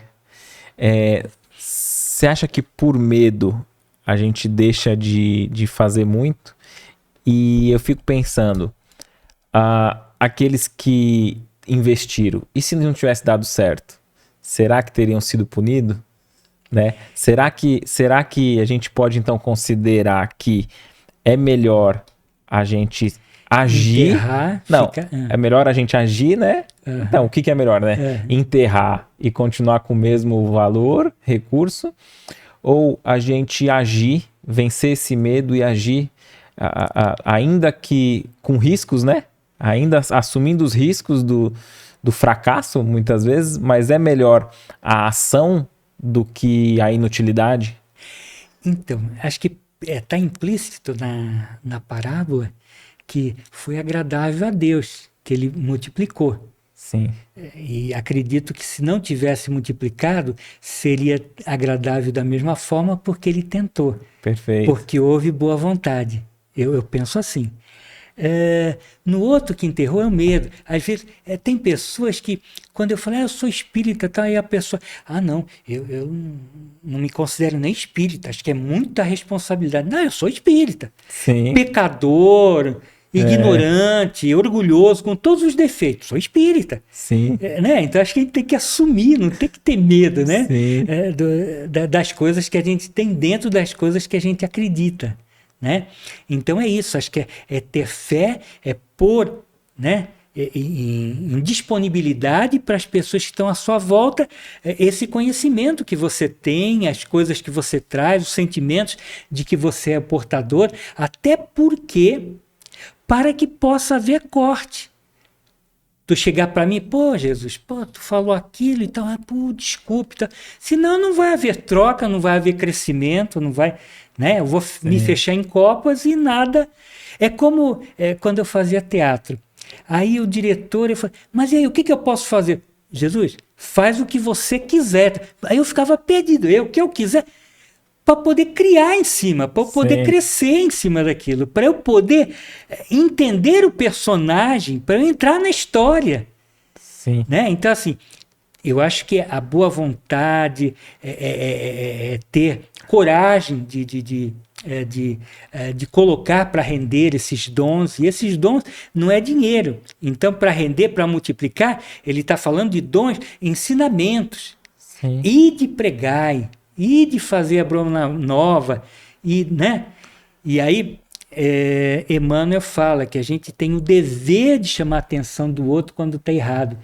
E aí nós nos sentimos capacitados ou com moral para poder falar que o outro está errado? Né? Então a gente... Né? Medo. Nós não podemos ter medo. Se eu tenho medo é porque eu estou acuado. Se eu estou acuado é porque eu tenho rabo preso. Se eu tenho rabo preso, eu tenho que me abrir. Sim. É mais ou menos assim. Sim, porque senão a gente fica até com receio, não, eu vou chamar atenção, mas depois ele pode chamar de mim. Exatamente. Aí já tá então com medo. Fica o acordo de comadre. Isso, e não pode ter acordo de comadre, né? E a Joana de Ângeles... Tá errado. A Joana de Ângeles diz que ainda a melhor forma de progresso ainda é a tentativa e erro. Porque onde se tem o erro, a gente já sabe que, bom, então eu já sei por onde não ir, né? Exatamente. Você falando sobre essa questão, às vezes eu assumia, eu abria, eu... Às vezes ali você dizendo, né, que poderia até ter o outro que não multiplicou, ainda ser agradável a Deus porque ele teve uma atitude, uma ação. Sim. Aí eu me lembrei de uma passagem do filme do MIB, né, que o Will Smith vai fazer uma entrevista lá, e aí ele senta, ele só tem um papelzinho, não sei se você lembra dessa cena, aí ele tem um papelzinho, ele tem que anotar, aí tá todo mundo ali sentado, certinho, e um anotando na perna, o outro furando, aí ele vai lá, pega uma mesa de centro pesada, arrasta até ele, e ele vai e consegue responder, e os outros tudo muito formal, não conseguiu vencer aquele obstáculo. E o teste era justamente esse. E ele passa, né? Olha que interessante. Então, acho que às vezes... a gente tem medo de ter uma posição dessa.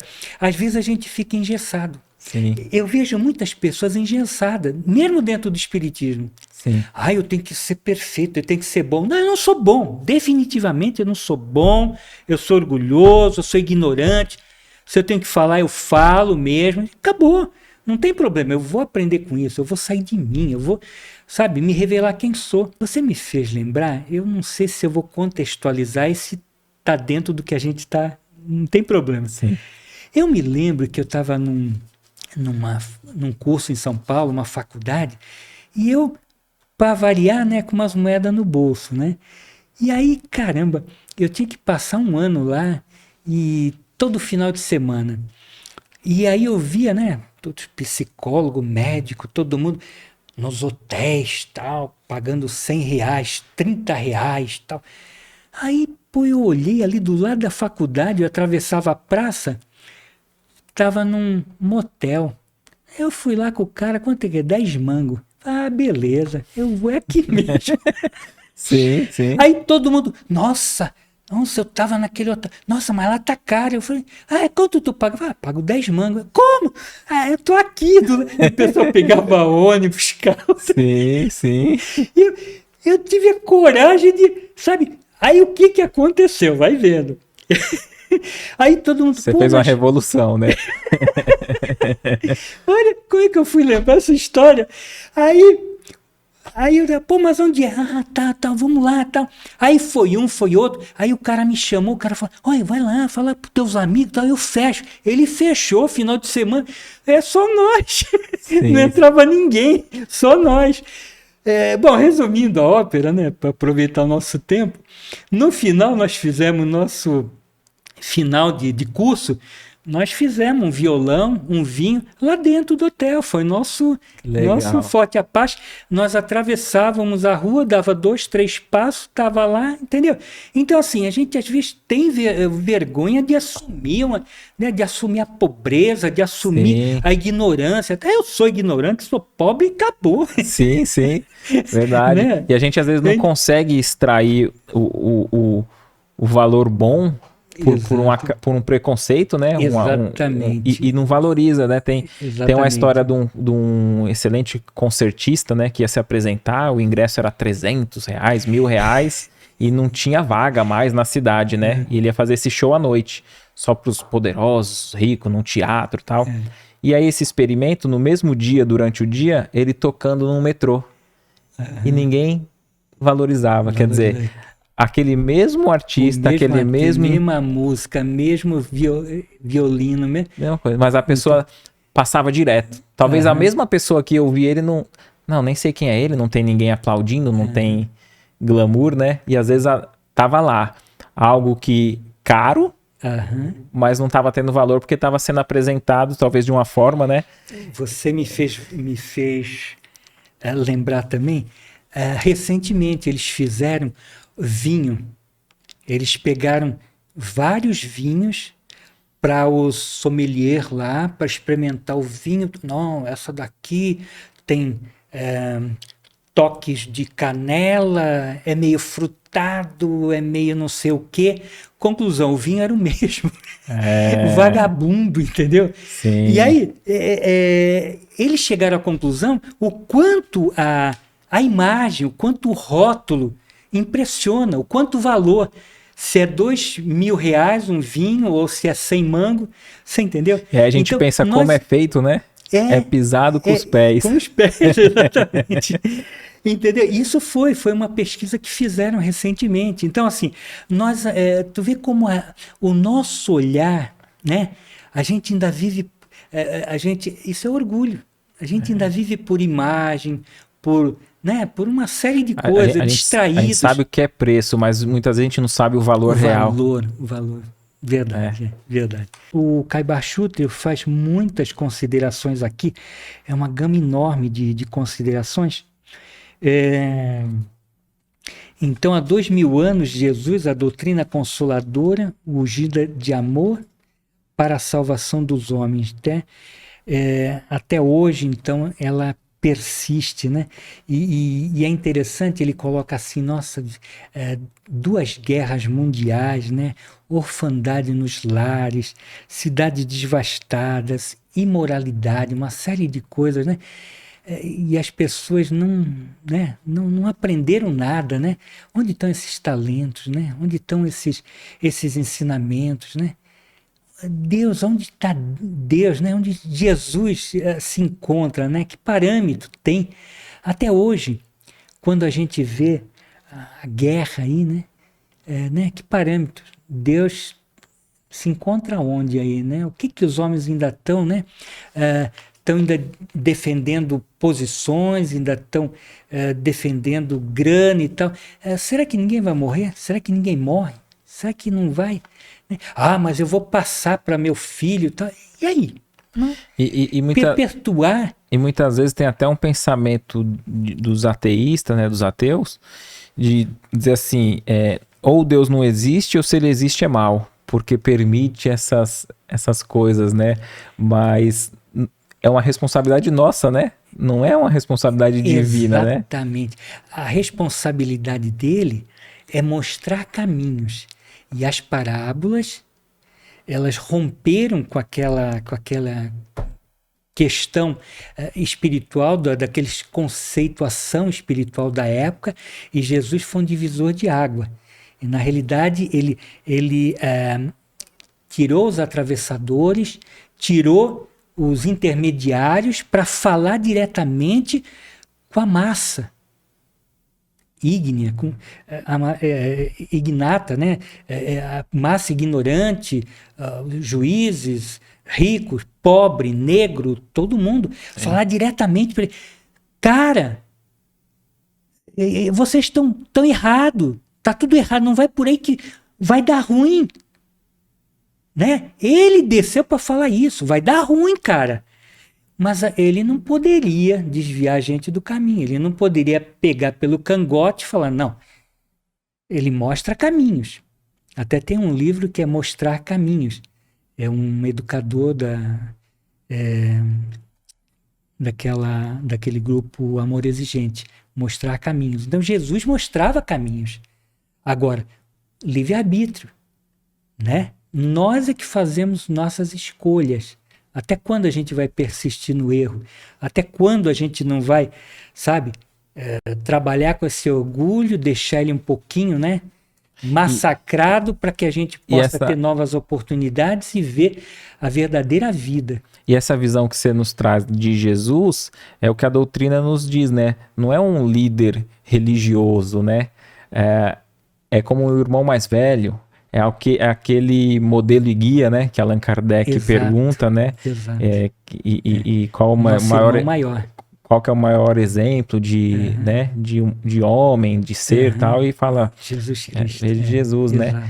Então a gente tem essa visão, né? Que Jesus é esse irmão mais velho no sentido que ele já percorreu essa escala evolutiva, ele caminhou por caminhos que hoje nós estamos percorrendo. E ele retorna por amor, ele retorna no caminho falando, que nem você falou, não vai por aí que vai dar errado. Por quê?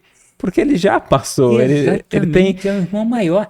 Quer dizer, as escrituras, a Torá, as religiões, todo mundo já falava e tal. Aí, ele vê, gente, olha, calma, para. Olha, ele foi lá e chutou, né? Todo mundo vendendo santinho, coisas de barro, imagem e tal. Cara, vocês estão errados. Não, eu já vi isso, conheço esse filme. Vem por aqui. É a mesma coisa, tu tá entrando ali na selva amazônica, aí o cara vem, não, volta. Olha, tem cobra ali, tem escorpião, os caras estão assaltando, estão metendo fogo, tá, não sei. Cara, tá doido, meu, deixa eu... E, não acredita. Tem que acreditar. Sim, é a sabedoria local, né? Sabedoria local, exatamente, entendeu? Deusimar diz assim, eu sou do Porto Franco, Maranhão, e eu perdi a minha mamãe. Está com 1 mês e 20 dias. Queria saber se ela está em um bom lugar. Como é que é o nome dele? Deusimar.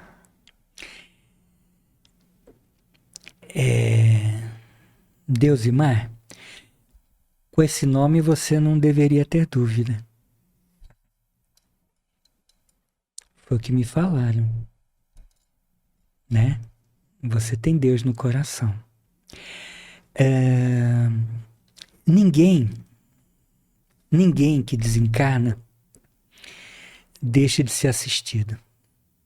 A espiritualidade assiste. Os familiares que já nos antecederam para essa nova vida, vêm receber. E com certeza sua mãezinha estará sendo recebida por um irmão, por um tio. Fique tranquilo. Serena teu coração, tá bom? Fica tranquilo que todos serão recebidos e bem recebidos. A espiritualidade em momento nenhum desampara. Deus e mar. Não se esqueça disso. Você mora próximo do mar, no Maranhão, e tem Deus no coração. Se tem Deus no coração, confia.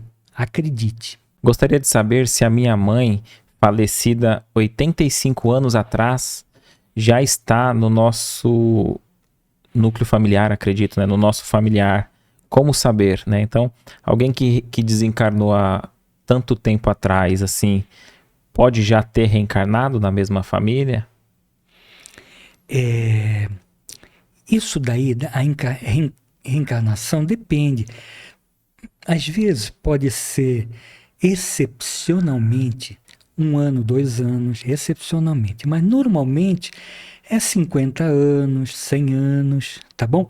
É possível que ela tenha reencarnado, mas o mais importante de saber se ela está reencarnada ou não é você exercer a caridade que Jesus nos pede na convivência com todos aqueles irmãos que partem, que saem das nossas vistas, mas não saem dos nossos corações, que estão sempre presentes em nosso seio familiar, tá bom? Sabe aquela sobrinha difícil, aquele filho difícil que muitas vezes você tem dificuldade? Veja nesse espírito a sua mãe. Encha com amor, né? Encha com zelo, com palavras de incentivo, vivencie, faça tudo por ela, aquilo que você gostaria de fazer pela sua mãe e que talvez até hoje você se lembre, talvez não tenha tido a oportunidade de fazer. Talvez, muitas vezes a gente se sente, não digo que seja você, mas muitas vezes a gente se sente culpado por não ter feito tudo aquilo que a gente desejaria ter feito. E abrace esse irmão de caminhada, essa criança que vem aí, ou esse sobrinho, esse filho, ou essa pessoa que muitas vezes talvez tenha uma dificuldade, abraça ela como se fosse sua mãe. E com certeza você vai estar exercitando o amor que deve ser perpetuado entre o amor que nutriu a vossa relação lá num passado distante, né? E que na realidade teu coração talvez vai se sentir muito mais tranquilo, tá bom? Independente de saber se ela está aqui ou não, ela não morre, a vida continua e ela vai estar ou remotamente ou aqui, ela vai estar ou então na presença fraterna ou na presença difícil do irmão do nosso próprio seio. Vivencia esse amor e faça tudo a ela, tudo aquilo que você queria fazer, dizer e deixar como marca para sua mãezinha, tá bom? Perfeito. E se me permite acrescentar, Por favor. ainda que não seja de fato a mãe reencarnada, ela vai estar recebendo. Porque ela vai estar, não é isso? Isso está no implícito, né? Porque ela vai, ainda que ela não seja ela ali, né? Ela estará, acredito, vai. Pensa eu no plano espiritual. Sim. Eu ficaria feliz de ver um familiar meu se lembrando de mim. Isso vai aproximar com alegria, mais. Né? Sim. Vai aproximar mais. Sim. Queria saber de espíritos que encarnam sem autorização.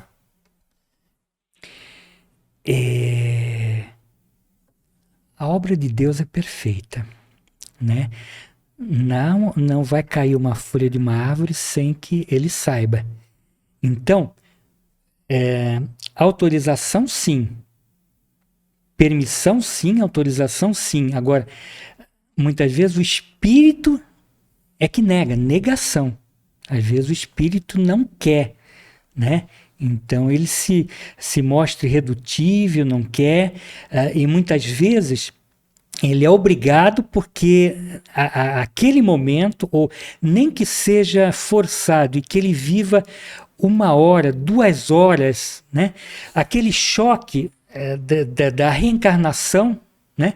Vai ser importante para desfazer algumas coisas, para realinhar alguma coisa. De todo jeito vai ser importante, tá bom? Então, tudo é perfeito na criação. Deus não faz tudo perfeito, tá bom? Então, se está sendo forçado é porque tem alguma finalidade.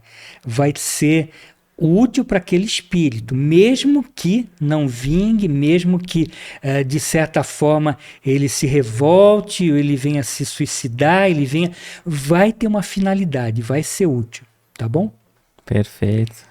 Tudo é perfeito nas obras de Deus. Nós não podemos achar que nada é por acaso. É como se fosse o nosso pai quando nos obrigava a ir para a escola, né? Ele não perguntava se a gente queria.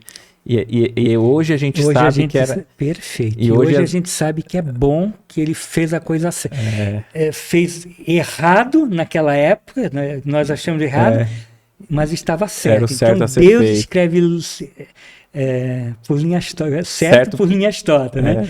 Muitas vezes pode parecer injustiça de Deus, ou, né, e tal, não sei o que, mas Deus faz tudo perfeito. E há quem diga que Deus escreve certo por linha certa, é a gente que entorta, né?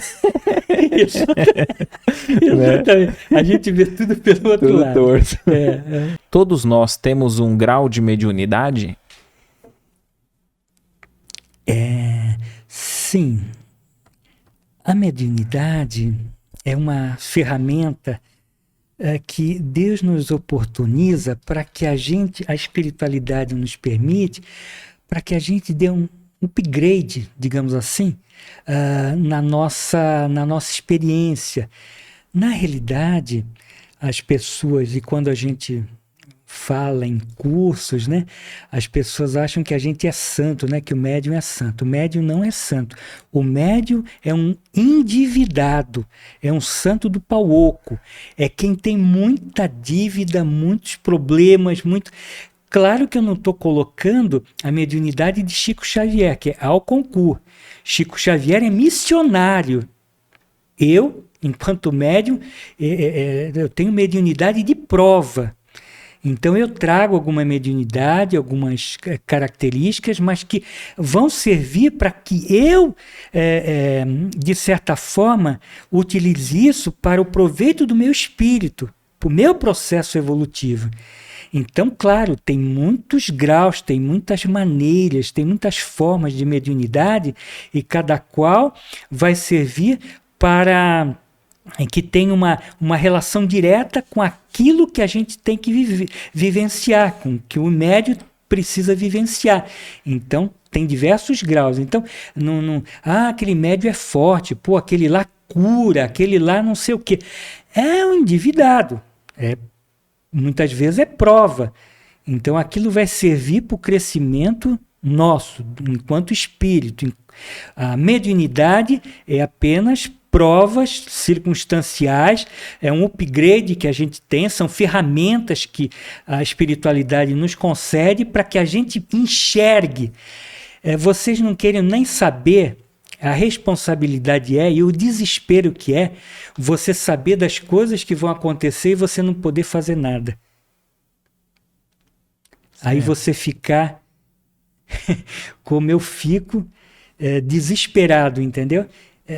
A prova da mediunidade é para mim, não é para eu falar para os outros, não. Eu vou vivenciar aquilo na pele.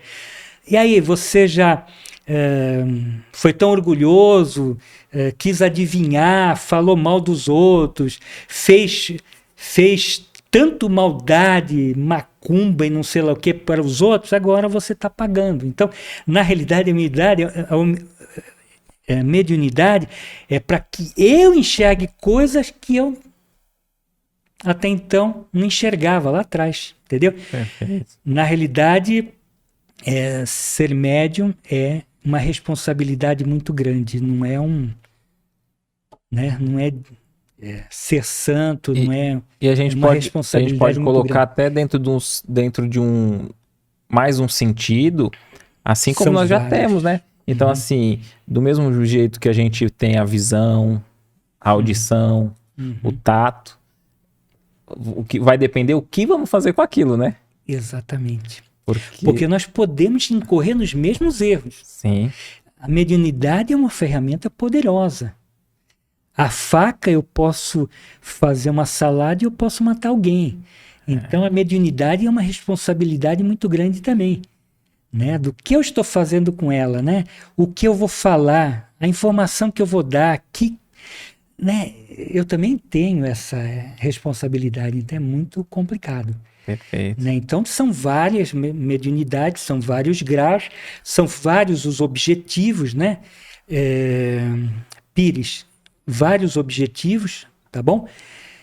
Mas eu convido você a ler o livro Mediunidade, do Edgar Armond, que vai trazer muitos subsídios para que você possa ter noção de tudo isso. Só para a gente, então, finalizar, Jesus fez uma transição fundamental nos conceitos da espiritualidade na época, sem precedente.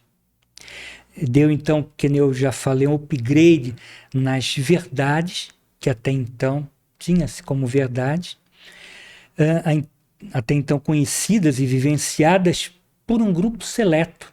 Sim. Que Jesus abriu esse, né, para que todos pudessem ter esse conhecimento. Porque o que acontece? O conhecimento, eles acabavam mercandejando esse conhecimento.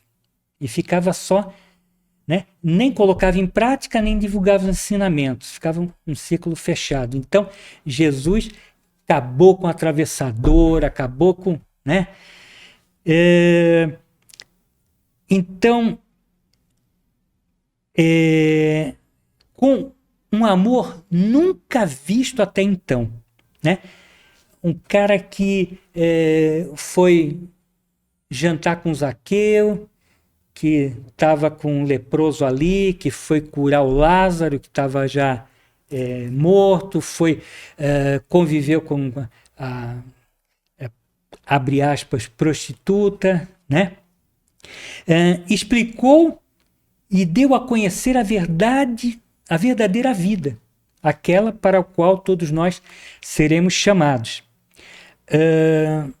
No caso, o Deus Mar, nós convivemos com as pessoas do outro lado, apenas estamos diferentes por dimensões, sim, apenas, né? Vibracionais.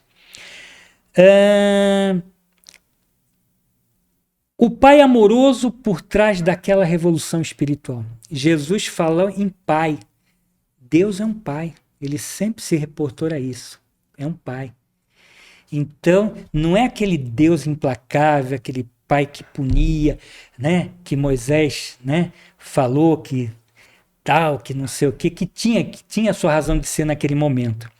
Falou de um Pai, e o Pai sempre é um Pai amoroso, que a gente tem como visão, né? Salvo exceções. Falou de como seria o futuro para os homens que tivessem fé, de como seria dali para frente.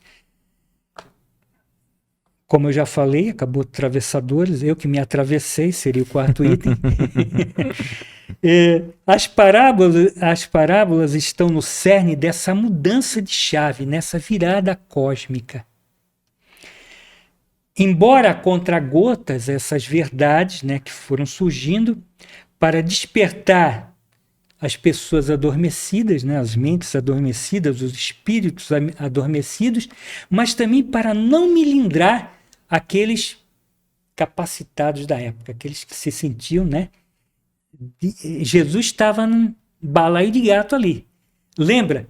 Eu dou a César ou não dou? Ele estava sempre... sendo testado, né? Sempre testado, sempre na corda bamba. Então as parábolas eram uma forma de, sabe, de procurar se preservar ali. Falar, mas não falar tudo, mas não dizer tudo, para não entender, para não... Era um balaio de gato. As parábolas foi uma equação sábia para apresentar aos corações preparados como multiplicar as sementes dos seus ensinos e reverberar até hoje, como a gente vê, né?